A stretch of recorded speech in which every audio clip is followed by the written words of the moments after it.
الحمد لله رب العالمين أشهد أن لا إله إلا الله وحده لا شريك له وأشهد أن سيدنا ومولانا محمدا عبده ورسوله صلى الله تبارك وتعالى عليه وعلى آله وصحابه وذرياته أجمعين. أما بعد فعن عبد الله بن مسعود رضي الله تعالى عنه قال: كان رسول الله صلى الله تعالى عليه وسلم يدعو بهذه الدعاء: اللهم إني أسألك الهدى والتقى والعفاف والغنى، أو كما قال عليه الصلاة والسلام. معزز علماء کرام، قریب اور دور سے تشریف لانے والے محترم حاضرین، کافی دیر سے آپ کا یہ جلسہ چل رہا ہے اور کئی بیانات آپ نے سن لیے ہیں، اور درمیان میں 10 بچوں کی ماشاءاللہ حفظ قرآن پاک کی دستار بندی بھی ہوئی ہے. میں ان بچوں کو، ان کے والدین کو، ان کے اساتذہ کو، ان کے تمام رشتہ داروں کو مبارکباد دیتا ہوں اور دعا کرتا ہوں کہ اللہ تعالیٰ اس نعمت کی قدردانی کی انہیں توفیق عطا فرمائے، اور دنیا میں جہاں جہاں بھی بچے مدارس وغیرہ میں حفظ قرآن میں مشغول ہیں، اللہ تعالیٰ بسہولت ان کو تکمیل کی توفیق عطا فرمائے. آج جمعہ کا دن ہے اور مغرب کا وقت قریب ہے، اور علماء جانتے ہیں کہ جمعہ کے دن عصر کے بعد کا وقت خاص طور پر بڑا بابرکت سمجھا جاتا ہے. پیغمبر علیہ السلام نے فرمایا کہ جمعہ کے دن ایک ایسی گھڑی آتی ہے کہ اس میں جو بھی اللہ سے مانگا جائے وہ رد نہیں ہوتا ہے، وہ ملنا ہی ملنا ہے. اب یہ گھڑی کس وقت ہوتی ہے؟ اس میں علماء کے اقوال الگ الگ ہیں. کوئی کہتا ہے کہ جب امام خطبے کے لیے نکلے اور نماز پڑھانے کے دوران اسی میں کوئی وقت قبولیت کا ہوتا ہے. بعض حضرات نے فرمایا کہ جب امام خطبہ دے رہا ہو اور درمیان میں خطبے کے بیچ میں جو بیٹھتا ہے کچھ وقت کے لیے، یہی وقت قبولیت کا ہے، لیکن اس میں زبان سے نہیں مانگا جائے گا، دل میں مانگا جائے گا، کیونکہ خطبے کے دوران بولنا منع ہے. اور بہت سے علماء کی رائے یہ ہے کہ یہ وقت قبولیت کا عصر سے لے کے مغرب کے بیچ میں ہے. اسی لیے شیخ الحدیث حضرت مولانا محمد زکریا صاحب رحمۃ اللہ علیہ کے ہاں عصر کے بعد کوئی گفتگو کرنا منع تھا، چپ چاپ اپنا ذکر کرو یا درود شریف پڑھو، کیونکہ یہ قبولیت کا وقت ہے۔ اور خاص طور پر جمعہ کے دن درود شریف کی کثرت، پیغمبر علیہ السلام نے فرمایا کہ اس دن کثرت سے میرے اوپر درود پڑھا کرو، کیونکہ آج کا جو درود ہے وہ خاص طور پر پیغمبر علیہ السلام کی خدمت میں پیش کیا جاتا ہے۔ تو یہ وقت وہی متبرک وقت چل رہا ہے، اس لیے میرے ذہن میں ایک روایت آئی ہے، صحابی رسول، خادم رسول، افقہ الصحابہ، صاحب النعلین والوسادہ، سیدنا حضرت عبداللہ ابن مسعود رضی اللہ تعالی عنہ فرماتے ہیں کہ پیغمبر علیہ السلام হযরতের কথা বুঝে আসুক চাই না আসুক আপনারা বসুন, দোয়াটা নিয়ে যাবেন, জীবনে দোয়া অনেক কাজে লাগবে। একটু 10 মিনিট। تو میں عرض یہ کر رہا ہوں کہ صحابی رسول حضرت عبداللہ ابن مسعود رضی اللہ تعالی عنہ یہ بہت بڑے صحابی ہیں، اور پیغمبر علیہ السلام نے فرمایا کہ میرے صحابہ میں سب سے زیادہ فقیہ جو ہیں ان میں حضرت عبداللہ ابن مسعود رضی اللہ عنہ شامل ہیں۔ وہ فرماتے ہیں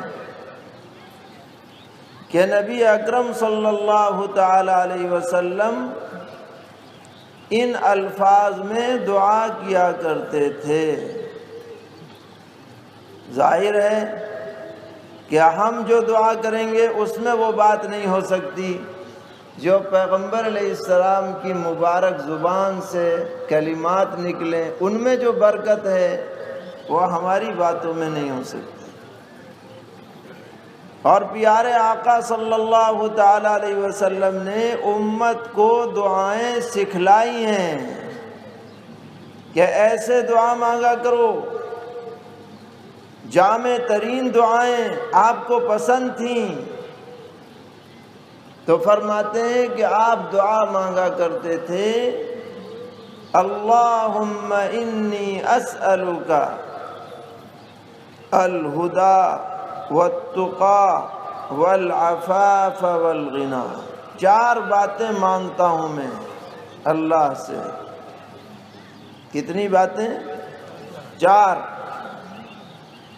اور یہ 4 باتیں ایسی ہیں جسے حاصل ہو جائیں وہ دنیا آخرت میں کامیاب ہو جائے گا۔ بڑا خوش نصیب بندہ ہے جس کو یہ 4 باتیں مل جائیں، اس سے زیادہ خوش نصیبی کوئی نہیں۔ تو گویا آپ نے 4 باتیں نہیں مانگی، ساری نعمتیں مانگ لی اور امت کو سکھلا رہے ہیں ایسے مانگا کرو۔ کیا ہیں 4 باتیں؟ اللہم انی اسألک الہدی، اے اللہ میں آپ سے ہدایت مانگتا ہوں، کیونکہ ہدایت کے بغیر تو کچھ ہے ہی نہیں۔ قرآن پاک میں سب سے زیادہ جو حصہ پڑھا جاتا ہے بتاؤ وہ کون سا حصہ ہے؟ یہ حفاظ بیٹھے ہیں، بتاؤ سب سے زیادہ قرآن کا حصہ جو سارے عالم میں ہر مومن، ہر نمازی سب سے زیادہ پڑھتا ہے وہ کون سا ہے؟ سورہ فاتحہ۔ صحیح جواب دیا۔ سورہ فاتحہ کا جزو اعظم کیا ہے؟ سورہ فاتحہ کی روح کیا ہے؟ سورہ فاتحہ کی روح اس کی 5ویں آیت ہے، اہدنا الصراط المستقیم۔ اس سے پہلے تمہید ہے، اس کے بعد تشریح ہے۔ جزو اعظم یہ ہے، اللہ تعالی ہمیں سکھلا رہے ہیں ہم سے یہ مانگو کہ ہمیں سیدھا راستہ دکھایا جائے۔ ہائی وے جس پہ زندگی کی گاڑی ڈال دو تو جنت کے مین گیٹ پہ جا کے رکے، وہ ہے صراط مستقیم۔ چلتے رہو سیدھے سیدھے چلتے رہو، اور رکے گی کہاں جا کے؟ جنت کے مین گیٹ پہ، پل صراط وغیرہ سب سے گزر جاؤ گے۔ صراط مستقیم۔ ہدایت بڑی چیز ہے، ہدایت سے بڑھ کر کوئی دولت نہیں ہے۔ ہدایت مطلوب مومن ہے، ہدایت مقصود ہے، یہ مانگی جا رہی ہے۔ اللہم انی اسألک الہدی، اے اللہ میں آپ سے مانگتا ہوں ہدایت، عقائد بھی درست ہوں، اعمال بھی درست ہوں، معاملات بھی درست ہوں، معاشرت بھی درست ہو، اخلاق بھی درست ہوں، سب کا مجموعہ ہے ہدایت۔ میں آپ سے ہدایت مانگتا ہوں۔ فرمایا واتقی، اور میں آپ سے تقوی مانگتا ہوں۔ اللہ کا ڈر دل میں بیٹھ جائے، اور ایسا بیٹھ جائے کہ اللہ کی ناراضگی قطعاً گوارا نہ ہو۔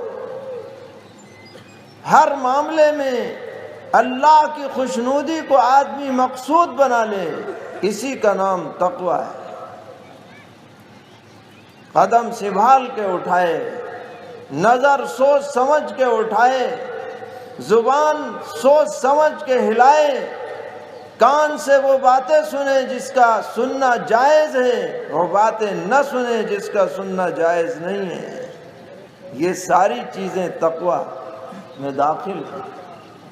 اور اگر برائی ہو جائے، گناہ ہو جائے، تو جب تک سچی توبہ نہ کر لے چین نہ آئے۔ تقوی کا مطلب یہ نہیں گناہ ہی نہ ہو، اولاً بچے، لیکن اگر نفس کے تقاضے سے، ماحول کے تقاضے سے برائی ہو جائے، فوراً توبہ کر لے، یہی تقوی ہے۔ اور تیسری بات مانگی والعفاف، اے اللہ مجھے پاک دامنی عطا کیجئے، پاکیزگی عطا کیجئے، اور خودداری عطا کیجئے۔ یہ دونوں معنی عفاف کے آتے ہیں۔ آدمی بے حیائی سے بچے، فواحش سے بچے، بے شرمی کا کام نہ کرے، یہ بھی عفاف میں داخل ہے۔ اور عفاف کا ایک مطلب یہ بھی ہے کہ آدمی بلا شدید ضرورت کے کسی کے سامنے ہاتھ نہ پھیلائے، یہ بھی عفاف میں داخل ہے۔ سوال کرنا مخلوق کے سامنے اللہ کو بہت ناپسند ہے۔ اللہ یہ چاہتے ہیں کہ میرا بندہ ہے مجھ سے مانگا کرے، بندہ بندے سے نہ مانگے، بندہ بندے کے دربار میں بھکاری نہ بنے، بندہ اپنے رب سے لو لگائے، اس سے اپنی ضرورتوں کی درخواست کرے، فریاد کرے۔ یہ ہے مقام عفاف۔ جس کو یہ نصیب ہے اسے دنیا آخرت کی عزت نصیب ہے۔ اور فرمایا والغنا، اور میں آپ سے مانگتا ہوں استغنا۔ غنا کا مطلب یہ نہیں ہے مال و دولت، بلکہ دل کا غنی ہونا، تھوڑا ہے مگر مطمئن ہے۔ فرمایا پیغمبر علیہ السلام نے لیس الغنا عن کثرت العرض انما الغنا غنا النفس، زیادہ مال و دولت کا نام غنا نہیں ہے، بلکہ غنا دراصل دل کا غنی ہونا ہے. دل غنی ہے تو جھوپڑے میں بھی مزے میں ہے، اور دل اگر غنی نہیں ہے تو کروڑ پتی بھی ہو جائے پھر بھی چین نہیں. ام المومنین حضرت عائشہ صدیقہ رضی اللہ تعالی عنہا فرماتی ہیں کہ پیغمبر علیہ السلام نے مجھ سے نصیحت فرمائی، ایاکی ومجالست الاغنیاء، مالداروں کے پاس اٹھنے بیٹھنے سے بچا کرو. ایک راوی ہیں وہ فرماتے ہیں کہ جب تک میں مالداروں کے ساتھ اٹھتا بیٹھتا رہا میرا دل کبھی سکون سے لبریز نہیں ہوا. ہر وقت یہ سوچتا تھا اس کی گاڑی مجھ سے اچھی، اس کی سواری مجھ سے اچھی، اس کا کپڑا مجھ سے اچھا. ہر وقت ٹینشن میں، ہر وقت ٹینشن میں. فرمایا جب سے میں نے فقیروں کے ساتھ بیٹھنا شروع کیا میرا دل شکر سے لبریز ہو گیا. میں نے سوچا ارے مجھے جو اللہ نے دے رکھا ہے وہ تو کسی کے پاس نہیں ہے، میں سب سے مزے میں ہوں. یہ ہے الغنا غنى النفس. تو زیادہ مال و دولت غنا نہیں ہے، غنا اس کا نام ہے کہ دل مستغنی ہو. ایسا آدمی اللہ کو پسند ہے. صحیح روایت ہے، ذرا غور سے سنیں.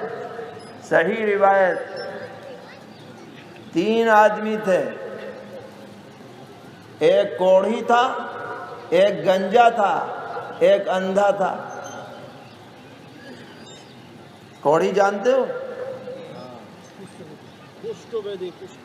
کشت بیدی، ہاں یہ مولانا نے بتایا. اس کے قریب بیٹھنے سے بھی بو آتی ہے، لوگ گھن کرتے ہیں. اس کے زخم سے پیپ مواد نکلتا رہتا ہے. اللہ تعالیٰ سب کو بچائے. ہے یہ نہیں؟ اور ایک تھا گنجا، ٹیکو کہہ رہے ہیں. تو اس سے بھی لوگ کیا ہے مذاق اڑاتے تھے کہ لو میاں ٹیکو جا رہا ہے. ہمارے ہاں اردو میں کہتے ہیں ٹٹلا. ہاں کہ جو گزرے گا اس کے سر پہ ٹکلا لگا کے جائے. اور ایک تھا بیچارہ نابینا، اس کو نظر نہیں آتا. یہ تینوں بڑے اپنے کو احساس کمتری میں رہتے تھے. اللہ تعالیٰ نے تینوں کا امتحان لینا چاہا اور ایک فرشتے کو بھیجا. کوڑھی کے پاس گیا، اس سے پوچھا کہ بھئی کیا حال چال ہے؟ اس نے کہا بھئی کیا بتاؤں، ایسی بیماری میرے سر پڑ گئی ہے کہ میں تو کہیں بیٹھ اٹھ ہی نہیں سکتا. بڑا حال خراب، پیسہ بھی پاس نہیں. اچھا تم کیا چاہتے ہو؟ کیا چاہتا ہوں؟ میری بیماری ٹھیک ہو جائے. فرشتے نے اللہ کے حکم سے دم کر دیا، وہ ٹھیک ٹھاک ہو گیا بالکل. اور کیا چاہیے؟ کہ مال چاہیے. کیا چاہیے؟ کہ اونٹ چاہیے. تو لو یہ اونٹ لے لو.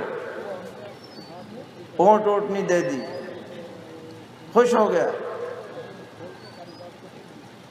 کچھ سمجھ میں آ رہا ہے کہ نہیں؟ اب گنجے کے پاس گیا. ہاں بھائی کیا حال چال ہے؟ ارے بہت حال خراب ہے، جسے دیکھو ٹٹلا کہتا ہے. مذاق اڑاتے ہیں لوگ. پھر کیا چاہتے ہو؟ کہ میرے بھی اچھے بال نکل آئے. کیا اچھا ٹھیک ہے، دعا کرو. دم درود کر دیا، بڑھیا بال نکل آئے ماشاءاللہ. کیا چاہیے؟ گائے چاہیے. گائے دی. نابینا کے پاس پہنچا. ہاں بھائی کیا حال چال ہے؟ کہ جی کیا حال چال، دنیا ہی نظر نہیں آتی. کیا حال چال ہوگا؟ کیا چاہتے ہو؟ کہ میری بھی آنکھوں میں دیکھوں دنیا میں کیا ہو رہا ہے. کہ چلو ٹھیک ہے، اس پہ دم کر دیا تو وہ دیکھنے والا بن گیا، بینا۔ کیا چاہیے؟ بکری دے دو۔ اب اللہ تعالیٰ نے اس کے اونٹوں میں برکت دے دی، اور اس کی گایوں میں برکت دے دی، اور اس کی بکریوں میں برکت دے دی، خوب مزے میں ہو گئے تینوں۔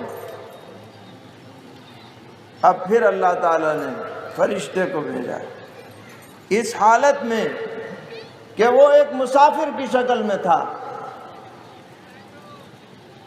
اس نے جا کر وہ جو پہلے کوڑھی تھا اس سے کہا کہ میں ایک مسافر آدمی ہوں، جا رہا تھا، سواری مر گئی، اللہ نے تمہیں بہت دیا ہے، کچھ میری مدد کرو۔ وہ کوڑھی کیا کہنے لگا، ارے ان علی حقوقا کثیرۃ، میرے اوپر تو بڑے حقوق ہیں، یہ دینا ہے، وہ دینا ہے، میرے پاس نہیں، اور کہیں چلے جاؤ۔ اس نے کہا یاد کرو تم ایک زمانے میں کوڑھی تھے، کوڑھی، غریب فقیر محتاج تھے، قلاش تھے، تمہارے پاس کچھ نہیں تھا، آج اللہ نے دے دیا تو یوں کہہ رہے ہو؟ اس نے کہا نہیں، یہ تو میرا پرانے باپ دادوں کے زمانے سے مال چلتا چلا آیا ہے، کابرن عن کابرین، بھول گیا۔ اللہ کی نعمت ملی تو دل تنگ ہو گیا، اتنا بڑا مالدار، اور کہہ رہا ہے اِنَّ عَلَيَّ حُقُوقًا كَثِيرًا، سینکڑوں اونٹ ہو گئے، سینکڑوں اونٹنیاں ہو گئیں، ایک غریب کو نہیں دے سکتا۔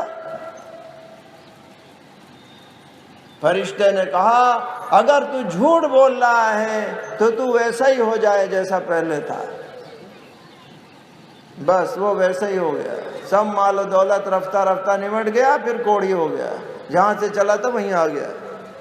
اس کے پاس غنا نہیں ہے، مال تو تھا مگر غنا سے محروم رہا، دل تنگ ہو گیا۔ اب پہنچا اس کے پاس جو گنجا تھا، اس نے بھی ایسا ہی ٹرخا دیا، میرے پاس بھی بہت حقوق ہیں، اس کو بھی ایسے ہی بد دعا پڑی، وہ بھی وہیں کا وہیں آ گیا۔ اب آیا اس کے پاس جو نابینا تھا، اس سے جا کر کے کہا میں غریب آدمی ہوں، مسافر ہوں، سواری مر گئی، کیسے جاؤں، مدد کرو۔ یہ آدمی اصل میں غنا سے مالا مال تھا، اس نے کہا یہ میرا باڑا ہے، بکریاں ہیں، جتنی چاہو لے جاؤ۔ ارے بھائی مجھے تو چند کی ضرورت ہے، نہیں جتنی چاہو لے جاؤ، میرے پاس تو کچھ نہیں تھا، میرے مولا نے مجھے عطا کیا، جو ہے وہ بھی اسی کا ہے، تمہارے کام نہ آئے، ضرورت مندوں کے کام نہ آئے تو کس مطلب کا ہے، جاؤ لے جاؤ۔ فرشتے نے کہا مجھے لینا وینا کچھ نہیں ہے، میں تو جانچنے کے لیے آیا تھا، تم امتحان میں کامیاب ہو گئے، تمہارے ساتھی ناکام ہو گئے۔ جس نے یہ سمجھا کہ یہ مال جو میرے پاس ہے یہ میرا نہیں ہے، اللہ کی عطا ہے، وہ اصل میں غنی ہے، اور جو یہ سمجھے کہ ہائے میرا مال، ہائے میرا مال، وہ غنی نہیں ہے، پرلے درجے کا فقیر ہے، وہ قارون کے طریقے پہ چلنے والا ہے، وہ محروم ہے، وہ اللہ تعالیٰ کا محبوب اور پسندیدہ نہیں ہے۔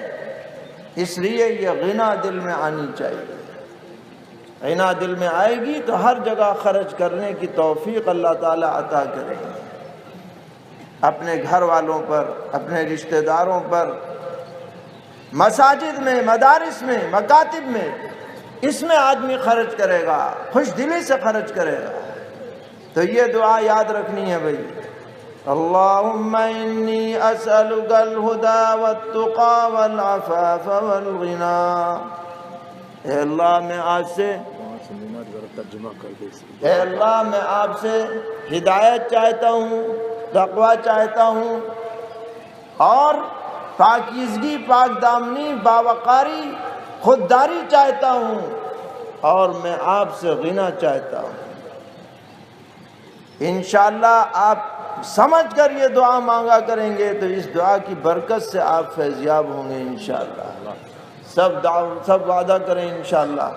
یہ دعا علماء جو ہیں وہ ان کو تو پتہ ہی ہے، یاد کرنے میں کوئی مشکل نہیں ہے، وہ اپنے عوام کو یاد کرا دیں، بچوں کو یاد کرا دیں، گھر کی عورتوں کو کیا ہے یاد کرا دیں۔ اللہ تعالیٰ پوری امت کے حق میں ان دعاؤں کو قبول فرمائیں۔ وآخر دعوانا الحمد للہ رب العالمین۔ এই দোয়াটা খালি বাংলাটা বলে দেন আপনি।